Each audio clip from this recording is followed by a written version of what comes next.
Welcome to another edition of Hobby Quick Hits. This show is going to be a little different. I get asked, I do this show, I do Sports Card Nation, I do Hobby Hotline sometimes, about once a month on Saturday. I have a full-time job.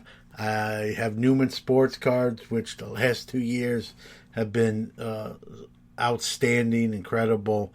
And so I get a lot of people sometimes that DM me or email, what's your secret? How do you do it? When do you record? How do you do interviews? I think some of them are people just curious. I know a few others come from a place, maybe people considering content creation themselves and wanted to know how you make time. I guess they're worried or concerned about that. And so I got enough of those sort of inquiries. I said, you know what? Probably just easier to do a 10, 15-minute hobby quick hits, kind of cover that, maybe inject a few tips in there as well to not be, it's not glamorous. It's I'm a normal guy. I put my pants on one leg at a time. But, now getting into my third year of podcasting, I've learned some things. I learned by trial and error. I'm better, I believe, now than I was, almost 3 years ago.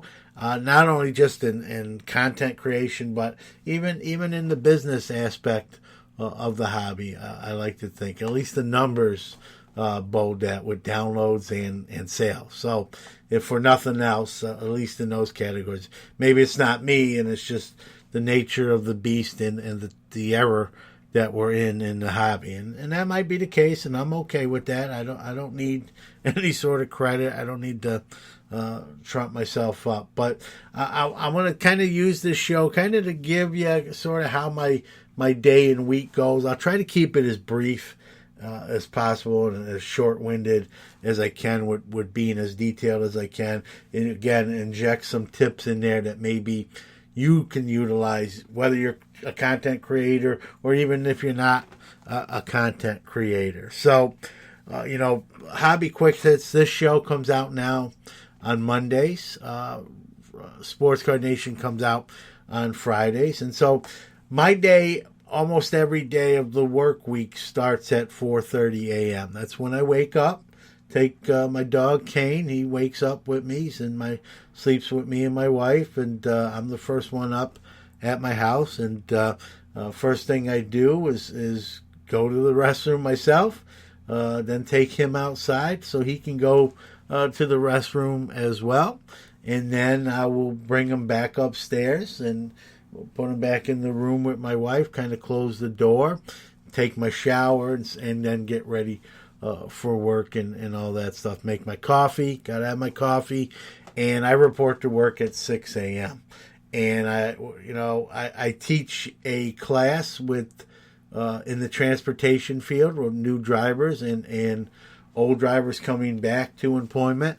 I get them ready with the DOT rules, regulations, compliance, and it's a class that usually takes about 6 hours. They arrive. I don't have class every day, but on class days, they arrive at 7 a.m. So I'm there at 6, they get there at 7. So I sort of have an hour to just kind of do some work, paperwork, maybe some social media stuff. With Hobby Quick Hits, folks, a lot of times I will have 3 or 4 episodes recorded and in the bag ahead of time. If I get on a roll or a topic's in my mind, and I want to just, while it's fresh in my mind, I want to turn on the microphone here and record that. And on my record for recording episodes is probably one night I stayed up kind of late and did like 4 of them. Okay, I don't do that often. Maybe 1 or 2 at a time when I get that creative spark, if you will. Sports Card Nation, as you might know, is every Friday. We always have an interview guest. When are those interviews scheduled? It can be random. It can be during the week. It can be weekends. I do try to schedule them later. I do try to schedule them after 9 o'clock because everything's winding down at my house. My wife, who battles lupus, goes to bed earlier than me, and she'll go in there with the dog and get ready for bed, maybe watch a little TV, and it's an opportunity maybe for me to do that interview or even record my normal segments on Sports Card Nation or the Hobby Quick Hits you might be listening to. Matter of fact, if you're listening to this now, it is 10 o'clock and I am recording this episode. And so I record a lot of my stuff. I try to take my interviews later in the day. And there's many a day, I'm not trying to pat myself on the back here. There's many a day I'm up to 12, maybe even 1 o'clock doing something and have to be up at 4:30, right? Just power through it. It's getting a little trickier the older I get to do that. And I don't do it all the time, but on some occasions I do. How does it work? What time do I get home? I generally get home between 4:30, 5 o'clock. I come home, I hang out with my family, we eat dinner, watch a little TV, talk, and maybe 7 or 8 o'clock I'll go up and let's talk about the Newman Sports Card side of the business. I average about 5 or 6 packages that have to go out each day. Now, that's random. So one day I could have 12 orders, and the next day I could have 2. So 5 or 6 is sort of the average. And there's rarely a day goes by where I don't have anything. It does happen, but it's very rare. Between sports lots, ComC, eBay, my website, my slabs, I shouldn't say ComC because they handle the shipping. But as far as when I have to ship, eBay, my slabs, and my website, and sport lots. So I love the selling platforms that take care of the shipping for you. But even without those, I'm averaging 5 or 6 packages or parcels going out per day. Again, that's the average. One day might be 10, the other day might be 2, but it all works out to about 5 or 6. So I'll come upstairs here in my studio office about 7, 8 o'clock and get all those labels printed, all that stuff packaged out. I put business cards of everything, every show I do, including Hobby Hotline, in that package, get it ready, put it in my bag, my backpack to go out. Sometimes I have to use those big white postal service bins if I have too much, and have that ready to go. If it's a sort of a quieter shipping day, whether maybe I don't have any orders, which is rare, or just a couple where it doesn't take me too long to just get them packaged up and done, I may take that extra time to maybe record a segment of one of the 2 shows. I then usually, after about an hour or 2, I'll come back downstairs, kind of wind down the day with my family, who lives in my house, my wife, my son who's 21, and my mother-in-law. And so sort of wind down. They'll kind of get ready for bed. My son's, sometimes he's home. So he's a 21-year-old kid. So he's bopping around. He drives, has a lot of friends. And so he's in and out, And then about, again, 9:30, when my wife goes to bed, I'll come in here and do some, creative stuff, I like to think. And maybe if it's a real heavy shipping day, I might not get it done in that hour I allotted, and I have to continue and finish up and then record. When do I buy my stuff? Well, that's, I buy a lot of stuff locally, so I get a call or a text, hey, I got this, I got that, they'll send me pictures. And so those are sort of like interviews, right? I just go when I go and meet somebody and make a deal. Same thing with the interviews. The only rule I have in my house pertaining to content creation with my wife is we have a dry erase calendar, and whenever I schedule interviews or whenever it's my day to be on Hobby Hotline on Saturday morning, I have to put it on that dry erase calendar on the wall. That way everyone knows, hey, John at this Saturday or 2 Saturdays from now, from 10:30 to 12:30, he's going to be in the studio doing Hobby Hotline. On Tuesday night at 8 p.m., he has an interview that'll probably be an hour and a half unavailable. And so, I'm blessed with a wonderful wife that gives me the freedom. She always has. We've had a great arrangement even before I got into content creation. I used to play a lot more softball than I do now. I do play still today.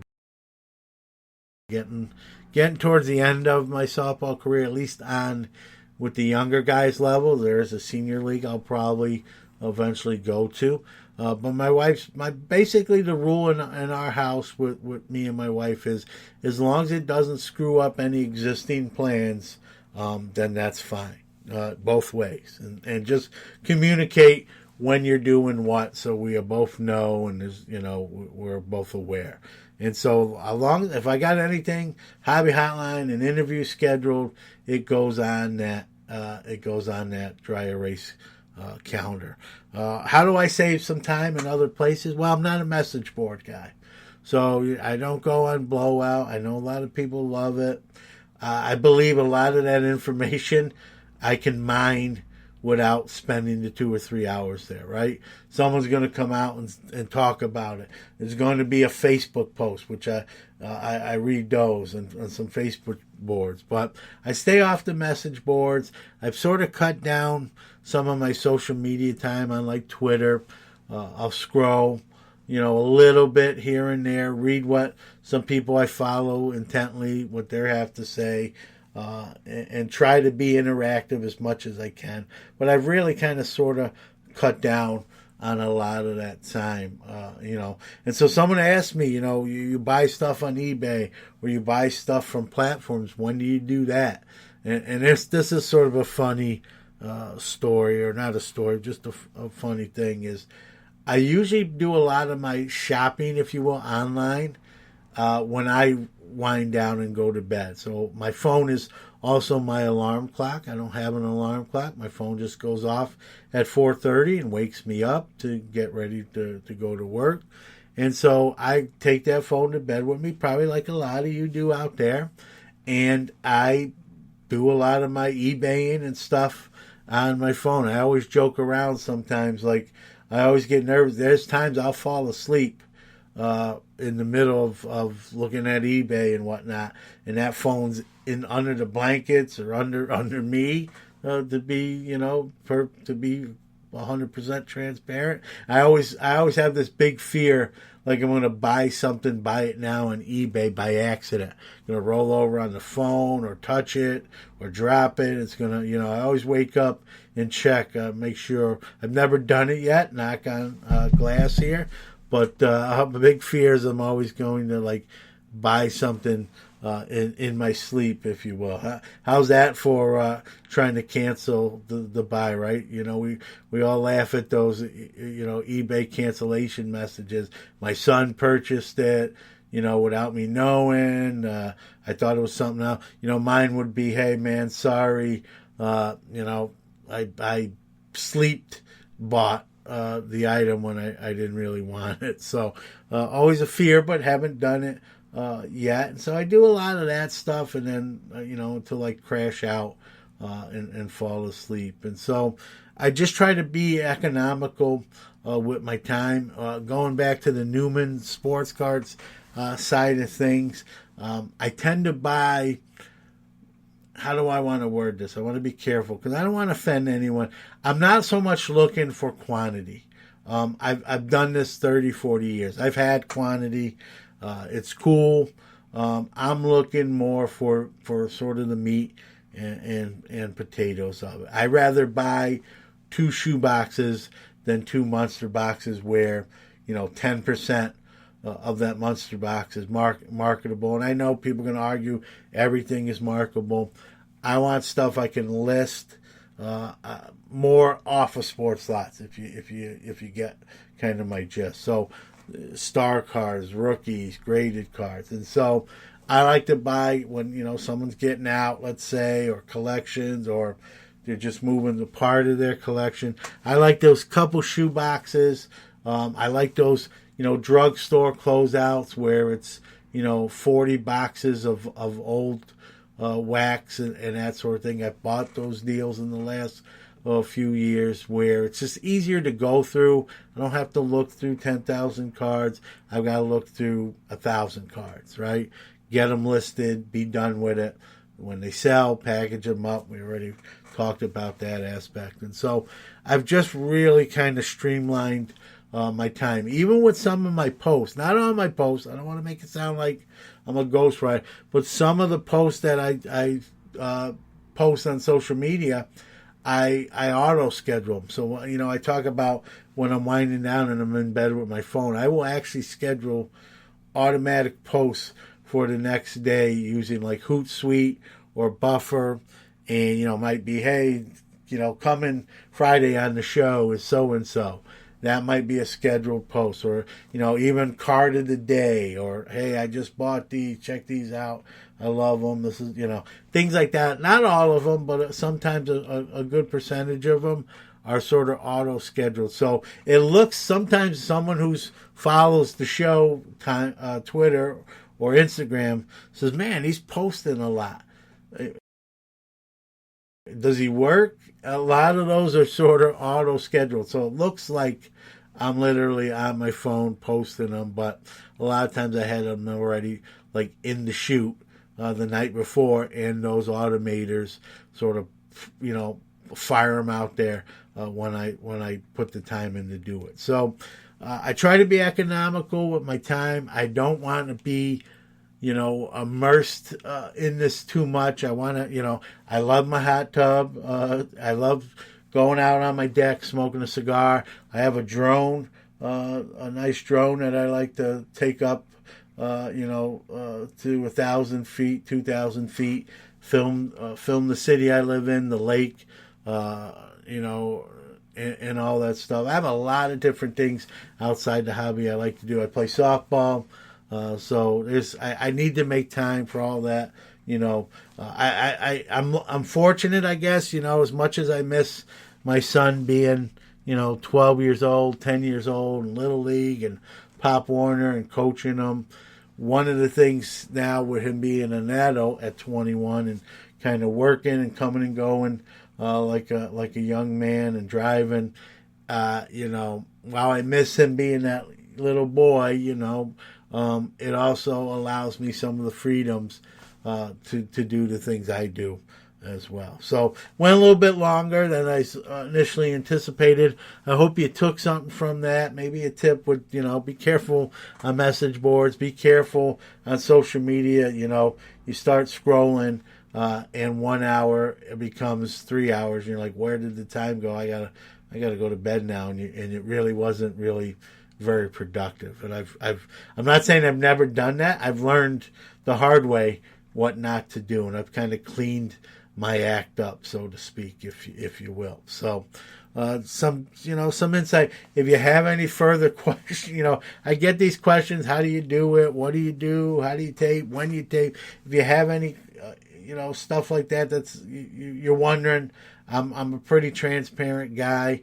I won't always advertise exactly how much I sell. I think I've done that on 2 occasions. I said what I sold the 101 Ripken for a couple months back, and then I think last year during the boom of 2020, something I rarely do. I gave how much I had made at the 6-month mark, which was significant.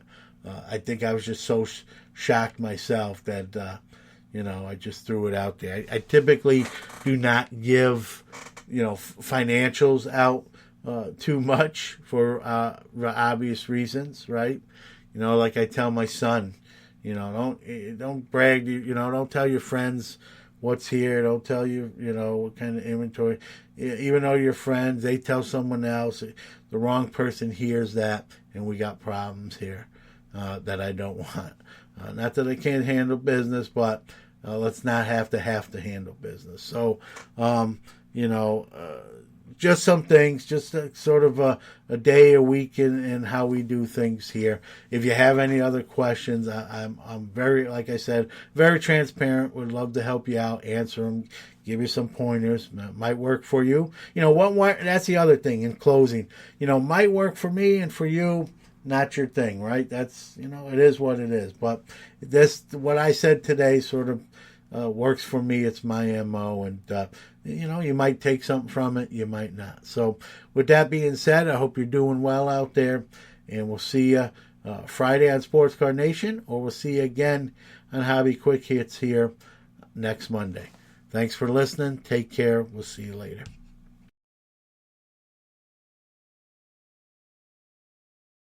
Hey folks, thanks for listening to the show. Wanted to give out our social media links where you can follow the show even when you're not listening to it. On Twitter, we are at Hits Hobby, HitsHobby. On Instagram, we are at Hobby Quick Hits Podcast, at Hobby Quick Hits Podcast, all one word. Our website is www.sportscardnation.net. Look for the link to Hobby Quick Hits. You'll find us there. And you can always text us on our text line, area code 315-491-0239.